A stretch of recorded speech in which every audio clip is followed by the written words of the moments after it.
আমাদের নাকি কপাল ভালো যে আম গাছ কাটা পড়েনি। যদি কাটতাম তাহলে নাকি এই গ্রাম এতদিনে কবরস্থান হয়ে যেত। এই সমস্যার সমাধানের উপায় বা জিনটাকে আবার বন্দি করার উপায় জিজ্ঞেস করা হলে সেই জিন জানায় যে পীর সাহেবের মতো জ্ঞান এখানে কারো নেই, কিন্তু একটা উপায় আছে। আমরা জিজ্ঞেস করি উপায় কি?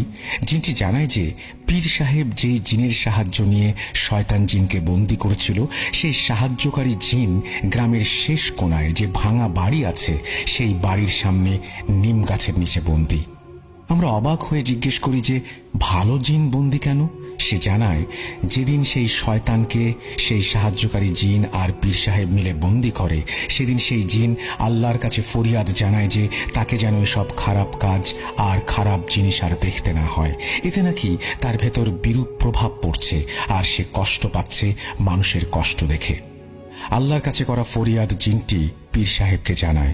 সেই জিনের ফরিয়াদ শুনে পীর সাহেব তাকে বলেন, ঠিক আছে, তাহলে তোকে আমি গ্রামের শেষ প্রান্তে একটি টিনের ট্যাঙ্কের মধ্যে বন্দি করে রাখবো। তুই সারা জীবন ইবাদত করবি সেখানে। তুই যতদিন বাঁচবি ততদিন তোর খানা পিনা সবকিছু সেখানেই পাবি, কিন্তু তুই নিজের ইচ্ছায় বের হতে পারবি না সেখান থেকে। যদি কেউ তোকে মুক্ত করে, আমাকে কথা দে তুই নিজ ইচ্ছায় বের হবি না। সেই শয়তান মুক্ত হলে যদি সাহায্যের জন্য তোকে কেউ মুক্ত করতে আসে, তাহলে তুই তাদের সাহায্য করবি। আমার মৃত্যুর পর যদি তুই মুক্ত হোস, তবে এই গ্রামের হেফাজত করবি সেই শয়তানের হাত থেকে। জিনটি প্রতিজ্ঞা করে যে সে পীর সাহেবের সব কথায় রাজি। এরপর একটি টিনের ট্রাঙ্কের ভেতর তাকে আটকে ট্রাঙ্কটি পীর সাহেব মাটিতে পুঁতে সেই মাটিতে একটি নিম গাছের চারা রোপণ করেন। তরুণ যুবকের ওপর ভর করা জিনটি আমার দাদাকে বললেন সেই সাহায্যকারী জিনকে মুক্ত করে দিতে। এই বলে তরুণ যুবকটি অজ্ঞান হয়ে গেল। অজ্ঞান হবার আগে তরুণ যুবকটি বলেছিল যে সেই সাহায্যকারী জিনের মুক্তির পর সেই শয়তান ভালো জিনটির ওপর প্রতিশোধ নিতে আবারও পরিপূর্ণভাবে জেগে উঠবে। সাবধান, কবরস্থানের বাইরে পূর্ব পাশের শেষ কোণায় কবরের মাটি যেন কোনোভাবেই খোঁড়া না হয়, কারণ সেই কবর নাকি সেই পাপিষ্ঠ জিনের পাপিষ্ঠ কালো জাদুকর মাস্টারের। সেই কবরের ভেতরে একটা লৌহ পেরেক আছে। সেই পেরেক যদি আম গাছে গেঁথে দেয়া হয়, তবেই সেই শয়তানের শক্তি আবার ফিরে আসবে। কিন্তু এই কাজ যে করবে সে অপবিত্র থাকবে বলেই তাকে দিয়ে এই কাজ করাতে পারবে শয়তান। গ্রামের মুসল্লিদের একা একা নামাজে যাওয়ার ওপর নিষেধাজ্ঞা দিয়ে তরুণ যুবক অজ্ঞান হয়ে গেল। আমরা এরপর সবাই মিলে গ্রামের শেষ প্রান্তে ভাঙা বাড়ির কাছে গিয়ে নিম গাছের নিচে মাটি খুঁড়তে থাকি। প্রায় 7 থেকে 8 হাত মাটি খোঁড়ার পর আসলে একটা টিনের ট্রাঙ্ক খুঁজে পাই আমরা। ট্রাঙ্কের ওপরে আরবিতে খোদাই করে লেখা ছিল, এখানে যে বসবাস করে সে একজন জিন, তার নাম ইয়াসিন। যদি তাকে মুক্ত করতে চান তবে তার নাম ধরে 3 বার ডাকুন। এরপর ট্রাঙ্কের মুখ খুলুন। আমার দাদা ট্রাঙ্কের সামনে দাঁড়িয়ে 3 বার ইয়াসিন বলে ডাকলেন এবং ট্রাঙ্কের মুখ খুললেন। ট্রাঙ্কের মুখ খোলার সাথে সাথে ট্রাঙ্কের ভেতর থেকে একটি কালো বিড়াল লাফ দিয়ে বেরিয়ে পালিয়ে গেল। আমার দাদা বললেন যে ইয়াসিন জানে তাকে মুক্ত করার কারণ কি, সে তার কাজ করবে। আমরা যেন যে যার বাড়ি চলে যাই। আমাদের বিদায় দেওয়ার আগে উনি আমাদের সাবধান করলেন যে ইয়াসিন এখন থেকে এই গ্রামের রক্ষক। সাবধান, কেউ যেন নিজ স্বার্থ হাসিল করার জন্য তাকে ডেকো না, তাকে যেন নিজের মতো থাকতে দেয়া হয়। এই ইয়াসিন হলো এখন এই গ্রামের রক্ষক। সেই নিকৃষ্ট জিন হলো সেই যার শক্তি আজ অবধি মসজিদের পাশের আম গাছে বন্দী।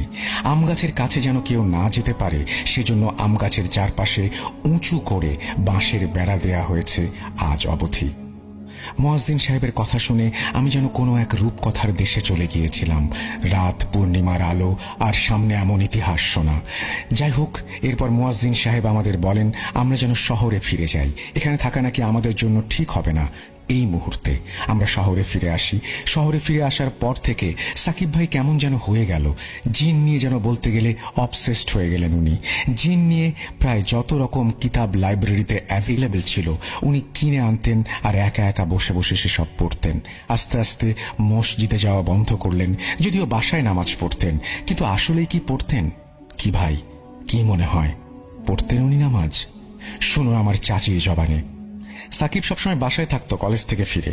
বন্ধু বান্ধবের কোনো নেশা ছিল না। আজান দিলে ওয়াশরুমে গিয়ে ওযু করে আসতো, নামাজ পড়তো সব সময়।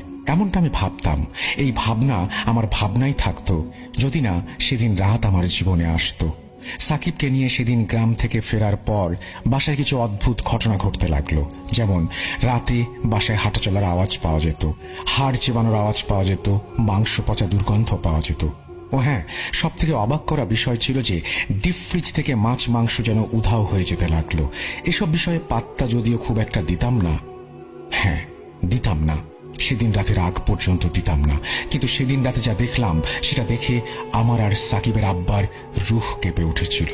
আমি সেদিন রাতে তাহাজ্জুদের নামাজ পড়ার জন্য আগে ভাগে উঠে নামাজে দাঁড়িয়ে যাই। হঠাৎ আমার নাকে কাঁচা মাংসের গন্ধ এসে লাগে।